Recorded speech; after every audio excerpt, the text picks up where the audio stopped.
താഷ്കണ്ടിൽ അപകടത്തിൽ മരിച്ച മുൻ പ്രധാനമന്ത്രി ലാൽ ബഹദൂർ ശാസ്ത്രിയെക്കുറിച്ചാണ് നമ്മളിന്ന് പറയുന്നത്. അദ്ദേഹം ഇന്ത്യയുടെ രണ്ടാമത്തെ പ്രധാനമന്ത്രിയായി ചുമതല ഏറ്റെടുത്ത സമയം യാത്രകൾക്കായി ഒരു കാറ് വേണമെന്ന് മക്കളും ഭാര്യയും അദ്ദേഹത്തോട് വല്ലാതെ നിർബന്ധിച്ച് ആവശ്യപ്പെട്ടു.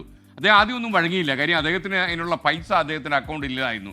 എന്നാൽ ഭാര്യ നിരന്തരമായി നിർബന്ധിച്ചപ്പോൾ ഒടുവിൽ 12,000 രൂപ വിലയുള്ള ഒരു ഫിയറ്റ് കാർ വാങ്ങാൻ ലാൽ ബഹദൂർ ശാസ്ത്രി തീരുമാനിച്ചു. പക്ഷേ ഈ അക്കൗണ്ട് പരിശോധിച്ചപ്പോൾ ബാങ്കിൽ ആകെ ഉള്ളതോ 7,000 രൂപ.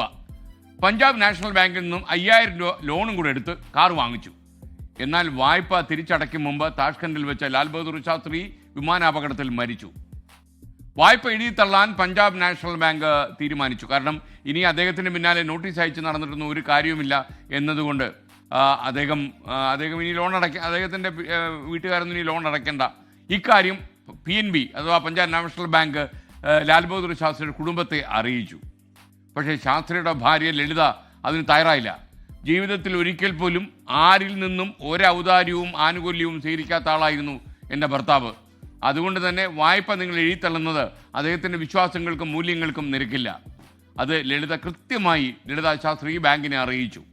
കുടുംബ പെൻഷനിൽ നിന്നും ചെറിയ ചെറിയ തുകകൾ നൽകി ഈ വായ്പയുടെ തിരിച്ചടവ് ഈ ഭാര്യ പൂർത്തിയാക്കി.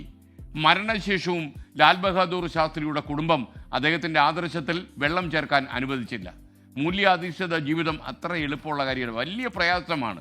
ചുറ്റും കള്ളന്മാരാണെങ്കിൽ നമ്മൾ മാത്രം നേരെയാന്ന് പറഞ്ഞിട്ട് കാര്യമില്ല. 30 പേര് മുണ്ടില്ല നിൽക്കുന്ന ഒരു സ്ഥലത്ത് ഒരുത്തൻ തുണി എടുത്തുകൊണ്ട് ചെന്ന് കഴിഞ്ഞാൽ അവനെ ആളുകൾ കൂകി വിളിക്കും. അത് നമ്മുടെ ഒരു വർത്തമാനകാല അവസ്ഥയാണ്. അധികാരത്തിലിരിക്കുമ്പോൾ പ്രലോഭനങ്ങളെ അതിജീവിക്കാൻ വലിയ പാടാണ്. പക്ഷേ അതാണ് നമ്മൾ ആദ്യം പഠിക്കേണ്ടത്. ഈ ഡിജിറ്റൽ ലോകത്ത് ഒരുപാട് തെളിവുകൾ നിങ്ങളെ തേടി വരും. കള്ളത്തരവും വൃത്തികേടും കാണിച്ചാൽ കുറച്ച് താമസിച്ചാലും കൈയോടെ പിടിക്കപ്പെടും എന്നത് യാഥാർത്ഥ്യമാണ്. പിടിക്കപ്പെടും എന്നുള്ളത് നമുക്ക് എത്രയോ തവണ തെളിയിക്കപ്പെടുന്നുണ്ട്. ജനസേവനത്തെ നമുക്ക് ബിസിനസ്സായിട്ട് കാണാൻ പാടില്ല, കാണാൻ പറ്റത്തുമില്ല. നിസ്വാർത്ഥമായ സേവനമാകണം ജീവിത ലക്ഷ്യം എന്നുള്ളൊരു നല്ല ചിന്തയോടെ നമുക്ക് തീരുമാനിക്കാം. ലാൽ ബഹദൂർ ശാസ്ത്രി മൂല്യങ്ങളെ മുറുകെ പിടിച്ചു. ഗാന്ധിയൻ തത്വങ്ങളിൽ അദ്ദേഹം വിശ്വസിച്ചു.